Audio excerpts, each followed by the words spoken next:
안녕하십니까? 단윤진입니다.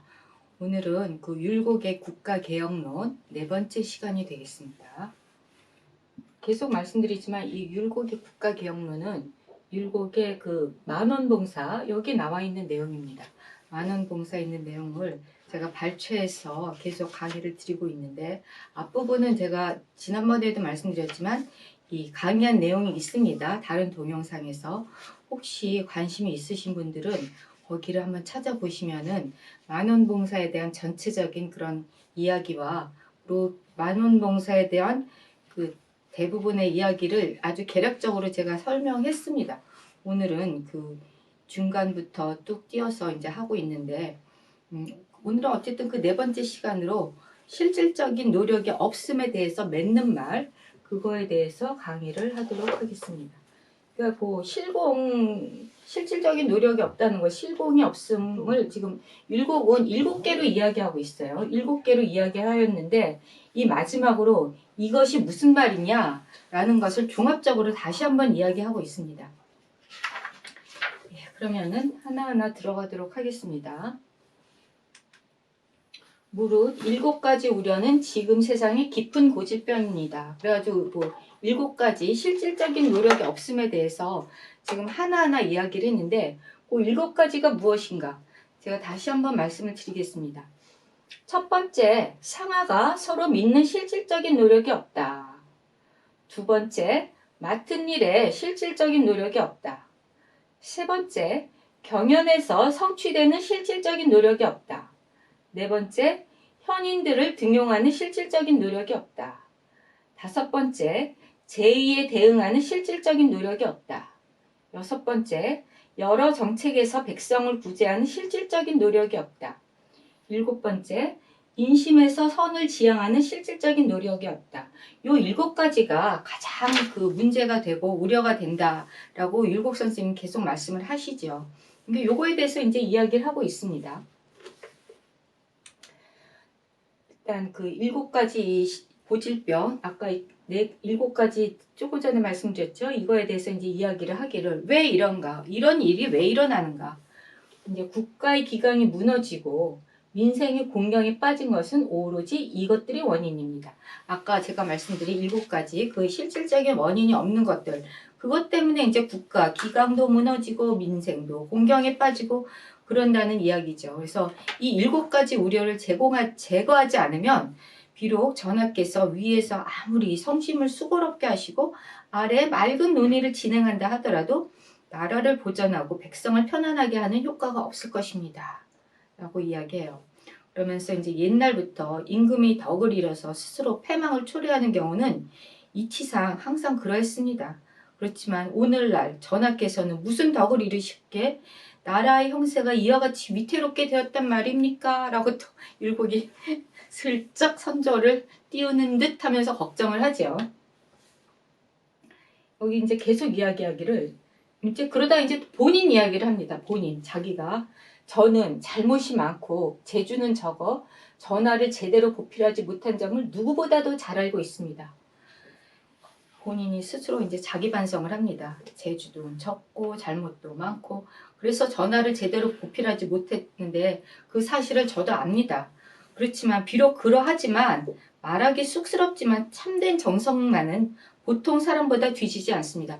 비록 제가 재주도 없고 잘못도 많지만 그래도 이 자기 정성, 임금에 대한 정성은 누구 못지 않다.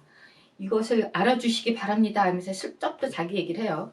그래서 입걸하여 전하의 눈을 바라보면 영명한 모습이 환하시고 슬기로운 은연이 명쾌하십니다. 그러나 밖에 나와서 사방을 돌아보면 백성들은 신음하고 군심하고 고통을 겪으며 갈 곳을 모르는 형편입니다. 저는 이런 상반된 상황이 매우 괴이하고 이상해서 한숨을 쉬면서 애타는 마음으로 눈물을 흘린 적이 많습니다. 그러니까 이게 그 입걸하여 전하를 봤을 때, 그 다음에 그 궐 밖에 나와서 일반 백성들을 봤을 때 왜 이렇게 다른가. 임금님 보면은 굉장히 영명하고 훤하고 슬기롭고 명쾌한데 근데 왜 백성들은 근심하고 신음하고 이렇게 고통을 겪는지 저는 진짜 이런 괴이한 현상을 이해가 잘 안 됩니다. 그러면서 계속 얘기를 해요. 아, 네, 그 병세가 깊은 신통한 의원이라도 아직 고칠 수 있고 나라가 망할 지경에 이르렀도 아직 밝은 임금이라면 도리어 일으킬 세울 수 있습니다. 비록 이렇게 나라가 지금 이상하지만 이렇게 병이 깊지만 그럼에도 불구하고 신통한 의원이 오면 아무리 아픈 병도 고칠 수 있듯이 나라가 망할 지경에 이르렀다 하더라도 임금이 그 신통한 의원처럼 명군이라면 밝은 임금이라면 이런 나라를 그러니까 일으켜 세울 수 있습니다. 라고 이야기합니다. 지금의 조정은 아직 편안하고 권세를 잡았던 간신들이 자취를 감추었습니다. 사방의 국경은 아직 온전하여 외적의 침략이 일어나지 않고 있습니다. 지금이라면 오히려 큰일을 할 수 있을 것이나 조금이라도 느슨하면 기회를 놓쳐 따라잡지 못할 것입니다. 그러니까 바로 지금 빨리 우리 국경도 대비하고 그리고 이 지금 간신도 없으니까 이렇게 빨리 좋은 시기에 국가를 재정비해야 됩니다. 이거 국가개혁론이죠. 이 부분이 우리 제목처럼 국가를 개혁해야 됩니다. 그리고 조금이라도 느슨해서 기회를 놓치면 이거 어려운 일입니다. 그러면서 이제 맹자 이야기를 해요. 맹자가 말하기를 나라가 한가할 때 정치와 형벌제도를 고쳐서 바로잡으라 라고 하였는데 지금 우리도 역시 지금 이 시간에 빨리 그 정치와 형벌제도를 고치듯이 맹자가 말한 것처럼 우리의 그런 국가를 재정비해야 됩니다. 국가의 개혁을 계속 부르짖고 있죠. 그러면서 마지막으로 이제 삼가 바라올 건데 전하께서는 이를 유념하셔서 이 나라를 떨쳐 일으킬 방법을 생각하십시오. 하면서 이야기를 끝내고 있습니다. 어쨌든 이렇게 7가지 아까 얘기했던 7가지 실질적인 노력이 없는 실공이 없는 거 가지고 국가의 기강이 무너지고 백성들이 공공에 빠지고 그게 바로 7가지 실공이 없는 부분이다 라고 얘기해요. 그렇지만 그래도 희망이 있습니다. 희망이 있다고 얘기하죠. 아무리 현실이 어려워도 이상적인 정치를 펼칠 수 있다라는 게 바로 율곡의 그냥 신념 중에 하나였던 것 같습니다. 그래서 그 믿음을 반영하고 있는 게 아닌가 싶고요. 살기 좋은 나라를 만들기 위해서 율곡도 엄청 노력을 했죠. 근데 그거는 이제 율곡 시대 이야기고 우리도 우리 시대의 우리 삶을 더 정말 좋게 만들기 위해서 열심히 노력을 해야 되지요. 예, 그러면은 이제 원전, 은미를 하도록 하겠습니다. 원전으로 갈게요. 원전. 여기 지금 아까 요거 계속 병세가 깊어도 아무리 병세가 깊어도 신통한 의원이라면 아직 고칠 수 있고 나라가 망할 지경에 이르렀다 하더라도 밝은 임금이면은 일으켜 세울 수 있습니다. 그래서 이제 전하 선주한테 계속 그거를 포기하지 마시고 이 사실을 유념하셔서 나라가 잘 떨쳐 일으킬 수 있는 방법을 강구하십시오 하고 이야기해요. 네, 어쨌든 이제 원전으로 갑니다. 율곡이 한 얘기를 하나하나 살펴보도록 하겠습니다. 이거 율곡 선생님이 직접 쓰신 글이니까 이 글을 하나하나 음미해보죠. 오호라 병지고왕 신의 상가우라. 오호는 이제 보통 감탄사예요.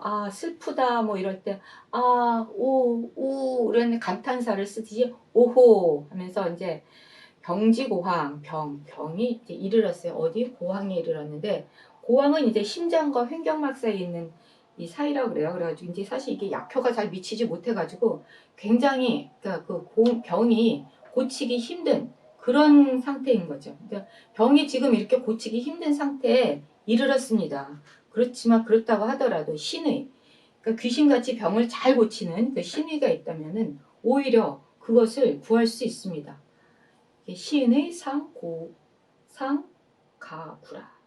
이게 가가 할 수 있다 이런 뜻이죠. 가구, 구할 수 있다는 얘기예요. 아무리 병이 깊어도 신의는 그 병 구할 수 있어요. 그런 것처럼 국지수망, 국가가 수망, 이거는 이제 수망은 이제 이 망할 지경에 이르는 거죠. 수망. 망함이 들여졌다. 이제 그러니까 국가가 이르렀는데 망함에 들여졌어요. 망하는 지경이 이뤘고 그렇지만 그렇다고 하더라도 명왕은 밝은 망, 그러니까 성군 같은 아주 그냥 사리에 밝고 똑똑한 임금이죠. 그런 똑똑한 임금은 상가흥이라 오히려 그것을 흥기시킬 수 있다. 이렇게 세울 수 있다. 아무리 국가가 이제 망할 징조에 빠졌다고 하더라도 유능한 지도자가 딱 나타나면 그 폭망해 가는 국가를 갖다가 다시 이렇게 세울 수 있다. 그런 얘기를 하고 있죠. 율곡은 지금 선조한테 그런 걸 바라고 있습니다. 비록 나라가 망할 지경에 이르렀더라도 명왕 또 성본이 나타나면 그 나라를 다시 이렇게 세울 수 있습니다. 그래서 당, 금, 조정, 상정, 권월병적이라. 그래서 지금 오히려 그러니까 지금 조정 그러니까 지금은 당, 지금은 교정이 그 상정 오히려 편안합니다. 그리고 그 권월병적 그 권세 있고 흉악한 자들이 병적 자취를 감췄어요. 지금 조정은 그래도 옛날보다 많이 평온해졌고 이 간신배라든지 흉악한 놈들이 많이 사라져 버렸기 때문에 지금 우리가 요 나라를 잘 다시 그야말로 그 경장이라고 그러죠. 새로 일으킬 수 있습니다. 그 얘기를 계속 하고 있어요. 선조한테. 그래서 사봉, 상환, 외흔 두작이 또 어려운 한문 나오죠. 이게 사봉 같은 경우는 사방의 영도, 사방 경계 강화하고 상환은 아직 그래도 이제 이 사봉이 이제 이렇게 사방팔방 이게 사방의 영토예요. 사방이라고 생각하면 되죠. 사방의 이제 우리 경계는 상원 아직 온전합니다. 그리고 외흔 두작, 이 흔이 이게 피 흘릴 흔이가 좀 어려운 글자예요. 이게 바깥에서는 그래도 그러니까 이가 피가 안 흘려졌으니까 이게 외환이 일어나지 않은 상태입니다. 그러니까 안에서도 이제 그래도 뭐랄까 아까 앞에 그 조정 안에서도 오히려 편안하고 이 간신배들은 이제 자취를 감추었고 그리고 바깥도 이제 아직 편안하고 외환이 일어나지 않았어요. 그러니까 요때 이제 나라를 다시 수습해서 경장할 수 있다. 그 얘기를 하고 있죠. 여기 보면 다시 한번 나오는데 병세가 깊어도 신통한 의원이라면 아직 고칠 수 있고 나라가 망할 지경에 이르렀다 하더라도 밝은 임금이라면 도리어 일으켜 세울 수 있습니다. 지금의 조정은 아직 편안하고 권세를 잡았던 흉악한 간신들도 이제 그 자취를 감추었는데 뿐만이 아니라 사방의 국경은 아직도 아직 온전하고 외적의 침략도 일어나지 않고 있습니다. 그러니까 바로 지금 나라를 흥기시킬 수 있는 절호의 찬스입니다. 그 얘기를 하고 있는 거죠. 계속 원전 들어가서 보면은 유가 유의하여 그다음에 초완즈 푸시 이 무급이라. 네. 여기도 지금 또 어려운 여기는 그렇게 뭐 많이 어려운 한자는 없지만 어쨌든 급 미쳤어요. 지금에 이르러서는 유가 유위야. 유는 오히려 있자죠. 이게 오히려 가유위. 그러니까 일을 할 수 있어요. 그러니까 지금에 이르러서는 오히려 일을 할 수 있고 그리고 그렇지만 이 초완후시 초완즈 푸시 초완후시 이게 이렇게 초가 이제 조금이라도 여기 조금이라도 이게 늦게 이제 뭐랄까 이 늦장을 부리거나 그러면은 후시 때를 놓칩니다. 그리고 무급이라 거기에 이르지 못해요. 그러니까 이게 지금 빨리빨리 그 때에 맞게 잘해야지 그 때를 놓치면은 이게 이루어지지 않습니다. 그 얘기를 해요. 이 시위가 중요하다고 계속 얘기하죠. 앞에서도 그런 얘기를 이 만원봉사에서 뿐만이 아니라 율곡의 성악지배에서 보면은 그런 얘기를 잘 계속하고 있습니다. 정치를 하려면 때를 잘 알아야 된다. 때에 맞춰서 해야 된다. 조금이라도 때를 놓치면은 일이 이루어지지 않는다. 그리고 때가 되지도 않았는데 또 성급하게 하려고 그러면 역시 이루어지지 않는다. 그래서 그 때를 잘 맞춰서 때에 맞게 해야 된다라는 얘기를 하고 있습니다. 그리고 이제 또 맹자 얘기를 끌어와서 하고 있어요. 맹자왈 국가 한가 급시시 수기 정형이라. 맹자께서 말씀하시기를 국가가 한가할 때 급시시 이때에 이르러서 고쳐야 돼요. 바꿔야 되는데 이건 물을 닦나 뭐를 고치나요? 정치와 형벌 제도를 고쳐야 됩니다. 고쳐라. 그러니까 맹자가 그렇게 얘기했어요. 국가가 편안하고 한가할 때 그때에 이르렀을 때 이제 정치제도와 형벌제도를 고쳐야 한다. 그 얘기를 이제 율곡도 같이 끌어와가지고 맹자 얘기를 자기가 필요할 때 딱 써먹는 거죠. 그래서 여기 마지막으로 이제 그 전하, 복권 전하 유념하소서 사 소위 그 진기언이라. 그래서 마지막으로 이제 자기 얘기를 해요. 지금 쭉 본인이 얘기해 놓고선 그거에 대해서 전하, 복권, 요 복은이 엎드릴 복이죠. 바랄 뻔은 엎드려 바라올 건데 전하, 전하는 임금한테 붙이는 호칭 전하. 유념하셔서 복권 전하 유념해서 이거는 참 율곡이 좋아하는 말입니다. 나중에 글을 쓸 때 보면 끝에 가서는 복권 전하 유념 전하 엎드려 바라올 건데 유념하셔서 자기에게 카카틱 해놓고선 마지막에 이렇게 아주 그냥 엎드려 바랍니다. 이렇게 얘기해요. 무엇을 유념하냐? 사 소위 진기언이라. 이게 생각하세요. 뭘 생각해요? 진기언. 떨쳐 일으킬 것을 생각하소서 하면서 이 지금 우리나라의 현실에 대해서 이야기를 하고 있습니다. 어쨌든 뭐 다시 한번 마지막으로 살펴보자면 지금이라면 오히려 큰 일을 할 수 있을 것이지만 조금이라도 느슨하여 기회를 놓치면 따라잡지 못할 것입니다. 그리고 맹자가 말하기를 나라가 한가할 때 정치와 형벌 제도를 고쳐서 바로잡으라 라고 하였습니다. 전하 삼가 바라옵건대 전하께서는 이를 유념하시어 나라를 떨쳐 일으킬 방법을 생각하십시오 하면서 말을 끝맺고 있습니다. 항상 그렇지만 이 율곡은 언제나 이 자기 이야기를 뭐 남의 것들 다 끌어와도 율경사서 같은 거 다 끌어와서 얘기하면서 이제 자기 얘기도 또 하죠. 전하 삼가 바라옵건대 유념하소서 그래서 얘기하고 있습니다. 그래서 요 지금 우리가 공부한 내용은 그 실공 7가지 그러니까 이 때에 맞게 노력하는 것들에 대해서 쭉 얘기를 했습니다. 그래서 7가지 요 실공이 이루어지지 않으면 이게 나라가 제대로 이 통치되기 어렵습니다. 그런 부분에 대해서 율곡이 계속 강조를 하고 있는데요. 이것뿐만이 아니라 이제 계속 끊임없이 얘기를 해요. 그 나라를 이렇게 뭐랄까 자기 몸을 닦고 백성을 편안하게 하는 건 안민이라든지 뭐 기타 등등 이거 위정에 대해서 여긴 지금 개혁 국가 개혁에 대해서 얘기했지만 나라를 통치하는 법 그리고 제가 그러니까 집안을 이렇게 잘 가지런히 하는 거 그리고 자기 자신을 닦는 거 뭐 이런 거 끊임없이 이야기를 합니다. 그래서 그런 율곡 선생님의 말씀을 잘 들으면서 우리도 자기 자신을 한번 돌아보고 국가의 일원으로서 우리나라를 위해서 나는 무엇을 할 수 있을까 그런 것도 한번 생각해 보고요. 또 그 열심히 할 수 있도록 실천 생각만 하는 게 아니라 몸이 따라가야죠. 몸이 따라가서 생각과 행동이 같이 일치될 수 있도록 노력하는 계기가 되었으면 좋겠습니다. 지금 그래서 이 율곡의 그 실질적인 노력 없음에 대한 맺는 말까지 해서 실공이 다 끝났거든요.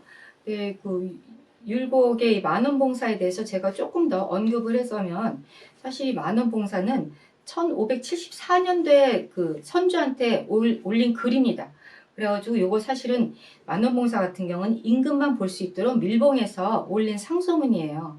그래서 이 글자가 한 12,000자 정도 된다고 하는데 만자가 좀 넘어요. 만원이라는 건 이제 거기서 나온 건데 근데 이 상소문을 쓰게 된 동기가 있대요. 뭐냐면은 그 당시에 서울에 흰 무지개가 나타났다고 합니다. 흰 무지개가 나타나는 이변이 생기는 바람에 선조가 신하들한테 그 바른말을 바른말을 듣고 그리고 이 뿐만이 아니라 넓게 다른 사람들한테 그 지식과 식견을 얻기 위해서 상소문을 올려라 라고 이야기했습니다. 그래서 이제 율곡도 이런 상소문을 올린 것이죠. 그래서 이렇게 그 이변이나 재앙이 나타나면은 임금은 항상 삼가고 조심하고 또 조심하고 자기를 반성하고 그리고 정사를 다시 한번 살피면서 그 조심조심 좋은 정치를 펼 수 있도록 노력을 해야 되겠죠. 왜냐하면 옛날에는 이게 그 왕이라는 게 그 하늘에서 준 거라고 생각을 했거든요. 근데 이 왕이 신통치 않으면 하늘이 다시 그 왕한테 준 권한을 가져가 버린다고 생각을 했어요. 그래서 이렇게 그 자연재해라든지 이변이 일어나거나 이러면은 임금이 이거 하늘이 나한테 무슨 이 경고를 내리는구나 이렇게 생각을 하면서 항상 조심조심했죠. 근데 사실은 이 중요한 거는 그 당시에 그런 어떤 국가 시스템 문제, 그리고 그 당시 사람들의 가치관, 이런 것들이 지금 우리 입장에서 보면 조금 이해가 안 될 수도 있지만, 그럼에도 불구하고 그런 것들과 맞물려 있습니다. 그래서 그 당시에 풍속이라든지 뭐 이런 것들, 그리고 율곡 시대 조금 전 세대지만 사화를 많이 겪었잖아요. 그래가지고 그런 것들이 이제 특히 을사사화가 지는 지 얼마 되지 않았기 때문에 사람들이 그 조정의 대신들 이런 것들에 대한 관심들이 좀 있었죠. 어쨌든 그렇습니다. 근데 그래서 이 율곡의 경장론, 그러니까 경장론의 핵심입니다. 이 만원봉사는. 그래서 어떻게 하면은 나라를 다시 재정비하고 잘 일으킬 수 있는가, 그거를 이야기한 거였고요. 이 만원봉사에 대해서 조금 더 이야기를 하자면, 제가 계속 그 실공 얘기만 했는데 사실 현실 인식에 대한 부분이 두 파트로 나눠 있습니다. 그래서 첫 번째 실질적인 노력, 실공, 바로 요거 지금 우리가 공부한 거죠. 7가지 폐단. 근데 율곡은 언제나 그렇지만 그 폐단만 지적한 게 아닙니다. 폐단을 지적하면 그 다음에 무엇이 있어야 되겠어. 그 폐단을 고칠 수 있는 또 다른 시책, 그것까지 같이 내놓았어요. 그래서 폐단 7가지, 그리고 그거에 대한 이 폐단을 뭐죠? 한국어가 생각이 안 나요. 폐단을 고칠 수 있는 또 다른 대책을 9가지로 또 서술하고 있습니다. 그런데 요번에 9가지 항목, 대책 9가지는 아직 말씀 안 드렸는데, 나중에 기회가 되면 그것도 한번 말씀드리고 싶습니다. 어쨌든 그래서 두 파트로 되어 있어서 오늘 여태까지 공부한 것은 그 실공들, 그러니까 실질적인 노력, 이것이 굉장히 없다. 그 실공이 없다. 이런 7가지 실공이 없음을 계속 지적을 해서 이것을 개혁할 수 있도록, 개혁하는 데 있어서 가장 중요한 것은 군주가 자기 몸을 닦고, 그리고 백성들을 편안하게 하고, 이런 것들, 그러니까 소위 말하는 수기치인의 유학의 핵심을 계속 끊임없이 강조하고 반복하고 있습니다. 예, 그러면은 오늘은 여기까지 하겠습니다. 수고하셨습니다. 감사합니다.